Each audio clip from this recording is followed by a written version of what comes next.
Throughout history, there's been multiple episodes of swindling and grifting by con artists at their best. Some of the masterminds behind the greatest heists in history were in fact master fraudsters who had understood the art of trickery. One of such masterminding tricksters was known as Emmanuel Nwude, the man who sold a fake airport to a Brazilian bank for a dazzling $242 million in cash. The bait was irresistible, a $10 million commission to a greedy, naive Nelson Sakaguchi if he would agree to the deal. This bedeviling partnership would result to the popular Nigerian fake airport scam, which is the third largest con in history. Hello, and welcome to our channel. If you're new here, welcome. Please be sure to subscribe and turn on post notifications in order not to miss out on any of our future uploads. Now get ready to get your mind blown in this episode as we delve into the crazy world of con artistry, zooming in on the man who sold a fake airport for $242 million.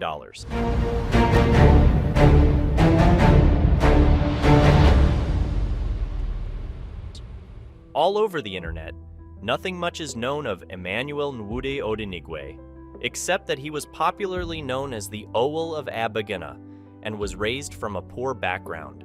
Emmanuel was indeed a genius from his childhood. Little wonder why he quickly showed proficiency for calculating complex numbers and finding interest in the world of banking of finance. Even though not much is known of his family life, we do know one thing for sure. In his era, there was not going to be any fraudster as brilliant or mischievous as Emmanuel Nwude, who masterminded the third greatest bank heist of all time. While widely regarded as a successful Nigerian advance fee fraud expert artist, Emmanuel is also the former director of Union Bank of Nigeria, a popular bank. He is known for defrauding Nelson Sakaguchi, a director at Brazil's Banco Noroeste, based in São Paulo, of a whopping $242 million, in which $191 million was to be transferred in cash and the remainder in the form of outstanding interest between 1995 and 1998. Due to the nature of the heist, Emmanuel worked with some trusted accomplices, namely Nizeribe Okoli and Obum Osakwe, along with the husband and wife duo, Christian Ikechukwu Anajemba and Amaka Anajemba, with Christian later being assassinated.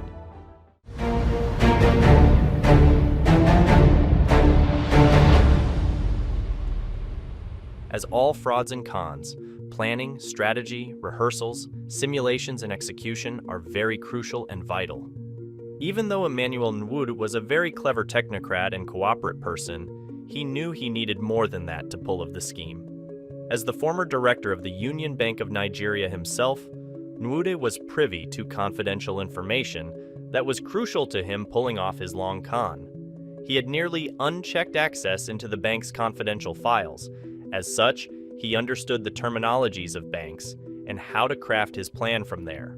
Emmanuel was also very smart to know that one man could not pull off the con, and so to execute his plan, Nwude enlisted the assistance of several accomplices, including Emmanuel Ofolue, Nizeribe Okoli, Obum Osakwe, Christian Ikechukwu Anajemba, and Amaka Anajemba, each of whom were masters in their own right. They all had to assume different roles and positions to appear credible and convince their victims subtly.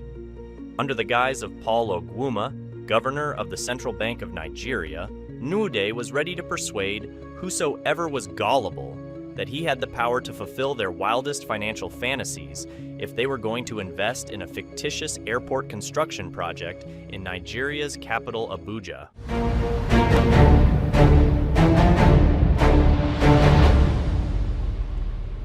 In order to pull off a successful con, the artist often prepares a bait appealing to the victim. So was it with Emmanuel and his gang. Being top officials in various sectors of the banking and financial sectors, they crafted out business plans, documents, contracts, and construction designs for a fake airport and wrote several mails to banks across the globe requesting for partnership.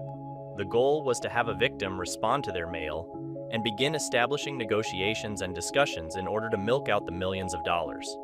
Apparently, so many banks declined the offer, but that did not frustrate Emmanuel and his team, as they kept on pressing on. Out of the blues, a certain Nelson Sakaguchi, director for the Brazilian bank Banco Noroeste, sent a reply mail stating his uttermost interest in the deal and wanting to partner. This ultimately would lead to the third greatest bank heist in all of history. To appear credible and more convincing, Emmanuel claimed to be someone else, namely Paul Ogwuma, the then governor of the Central Bank of Nigeria. With one call and pretty much no further background checks to do anything but take Emmanuel at his word, the Nelson Sakaguchi, the banker, fell for the bait, although he had foolishly never come to have a look at this new airport. The two parties decided to meet in London to discuss, while keeping all their deals as a secret in order to avoid third-party involvements. Even though Sakaguchi had tried to deter the issue of paying money up front and wanted to deposit the money upon the construction work on the airport starting, he was convinced by a rather persuasive Emmanuel, who had made it clear that other investors were rushing to the deal, and Sakaguchi might eventually lose it. What further crippled any sense of resistance was that if Sakaguchi approved the deal, he'd be getting a clean $10 million commission. This sparked Sakaguchi's mind wild, and he quickly gave in to the deal.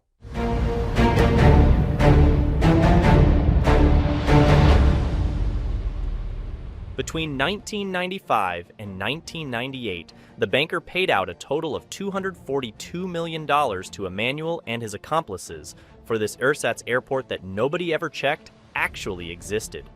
The deal, which involved a $191 million upfront cash expected to be paid within 2 years, and the remaining amount as outstanding interest accrued between 1995 and 1998. Falling for Nwude's intricate trap, Sakaguchi's Banco Noroeste incurred immense losses after taking Nwude's bait hook, line, and sinker.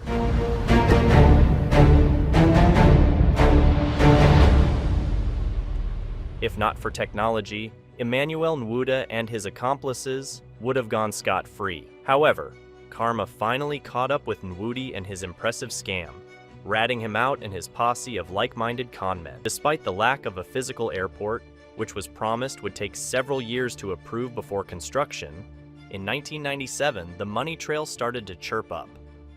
In 1997, the victimized bank was looking over its finances ahead of being bought by Santander and wondered why about half their money was sitting in the Cayman, with nobody keeping an eye on it.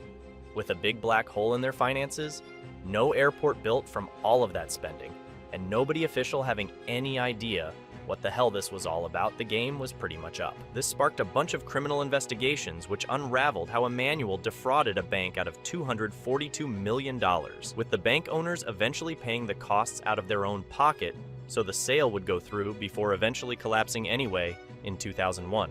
Nelson Sakaguchi at first attempted to resist interrogation by his colleagues, but soon succumbed to the pressure and confessed how he had been duped the huge sum of money by Nigerian fraudsters. The revelation set off a chain reaction that led to the formation of a multinational criminal investigation team uniting authorities from Brazil, Britain, Nigeria, Switzerland, and the United States. Nigeria ultimately established the Economic and Financial Crimes Commission, EFCC, to apprehend Nwude, and Sakaguchi was arrested at New York's John F. Kennedy Airport and subsequently transported to Switzerland for trial. Despite best efforts to salvage the situation, the Simonson and Cochran families owners of Banco Noroeste had already paid the staggering $242 million sum, and the bank's fate was sealed. It eventually collapsed less than a year after Nwude's arrest. After a drawn-out legal process, Nwude's accomplice, Amaka Anajemba, confessed to the crime and received a prison sentence of 2.5 years, along with an order to repay $25.5 million. Nwude and Nzeribe Okoli later pleaded guilty and collectively received prison sentences totaling 29 years, with Nwude serving 25 concurrent sentences. Nwude's assets were also confiscated and returned to the victim. In 2006, he was filing a lawsuit to recover some of his assets, claiming that they had been acquired prior to the offense. In an absolutely baffling turn of events, Nwude claimed in 2021 that he was unaware of the $242 million airport scam, suggesting that his legal team had pressured him into pleading guilty 2 decades earlier.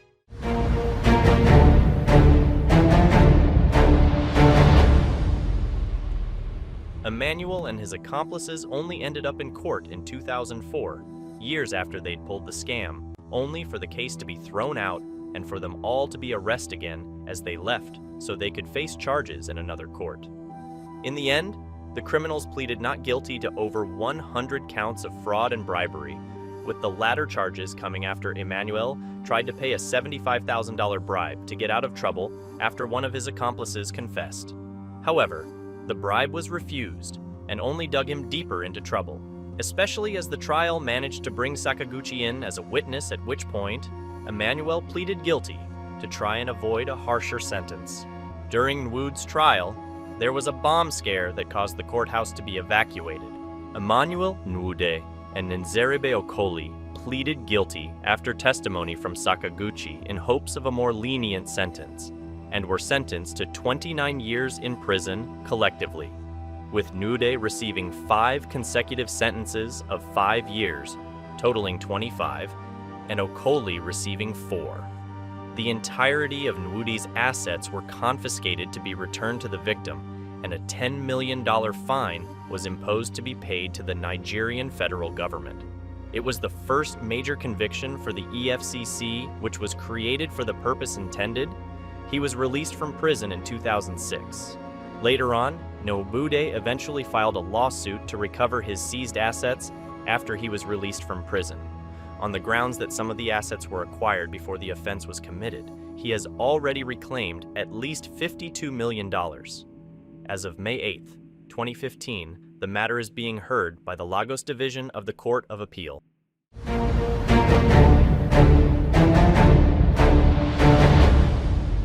On August 19, 2016, the town of Ukpo in the Dunukofia area was attacked by over 200 people, apparently due to a land dispute with the neighboring Abagana community.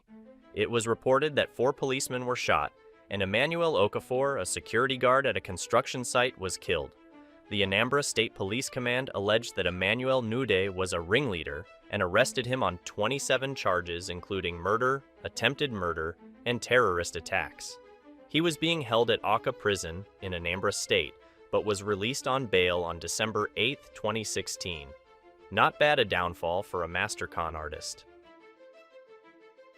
On Thursday, the 25th of February 2021, Emmanuel Nwude, while testifying before Justice Mojisola Dada of the Ikeja Special Offenses Court, denied knowing the source of the $242 million that was transferred into his account. Mr. Nwude, after serving part of his 25-year jail term, is back in court alongside 2 lawyers, Emmanuel Ilechukwu and Roland Kalu. All 3 face a 15-count charge of forging the documents of a property Justice Oyewole had earlier ordered Mr. Nwude to forfeit to his victims. The property is located at Plot Y, Mobolaji Johnson Street, Orogun Alausa, Ikeja, Nigeria. Justice Mojisola Dada adjourned the case until the 24th of May 2021 for continuation of trial. We've come to the end of this video. Thanks for watching, and do not forget to leave a like and also drop your comments and thoughts concerning the man who sold a fake airport for $242 million.